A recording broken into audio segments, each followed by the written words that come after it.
તો રાજ્યના શિક્ષણ મંત્રી રીવાબા જાડેજા જૂનાગઢના પ્રવાસે છે। તેમણે વિવિધ શૈક્ષણિક સંસ્થાઓની મુલાકાત લીધી હતી, જેમાં પીએમ શ્રી કન્યા શાળા નંબર 4 પ્રાથમિક શાળાની મુલાકાત લઈ વિદ્યાર્થી અને વાલીઓ સાથે સંવાદ કર્યો છે।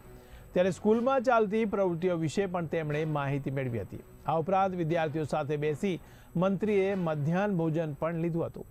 તો ધોરણ 8માં અભ્યાસ કરતી વિદ્યાર્થીનીએ લખેલ મારી બાળ વાર્તાઓ બુકનું લોન્ચિંગ પણ કર્યું છે। તો વિદ્યાર્થીઓ સાથે મંત્રીએ ખોખોની રમત પણ રમી હતી અને એસએમસી કમિટી સાથે ચર્ચા પણ કરી છે। ત્યારે ખૂટતી વ્યવસ્થા કરવા માટે રિવ્યુ બેઠક પણ યોજવામાં આવી હતી।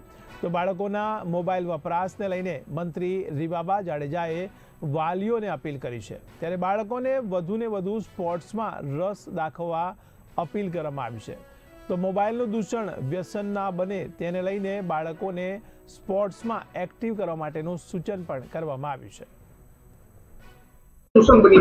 એક મોરલ રિસ્પોન્સિબિલિટી છે અને એક વાલીઓને પણ હું મારા માધ્યમથી ખાસ કહેવા માંગુ છું કે બને એટલું અત્યારના સમયમાં પહેલા આપણે બાળકો રમતા તો એના અંદર ખેંચવા પડતા, હવે આપણે બાળકોને બહાર કાઢવા માટે પ્રયત્ન કરીએ છીએ કે આપણું બાળક મોબાઈલમાંથી નીકળી અને મેદાનમાં, રમતગમતના મેદાનમાં વધારે સમય વ્યતીત કરે। ત્યારે ખાસ મારા માધ્યમથી વાલીઓને વિનંતી કે મેક્સિમમ આપણા બાળકોને કોઈને કોઈ એક સ્પોર્ટ્સમાં આપણે એનરોલ જરૂર કરાવીએ અને મોટિવેશન આપીએ, એટલે ફિઝિકલ ફિટનેસ અને આ મોબાઈલનું જે દૂષણ છે એ વ્યસન ના બને એ માટેનો એક જ રસ્તો છે કે બાળકને મેક્સિમમ આપણે સ્પોર્ટ્સમાં એનરોલ કરાવીએ। Thank you.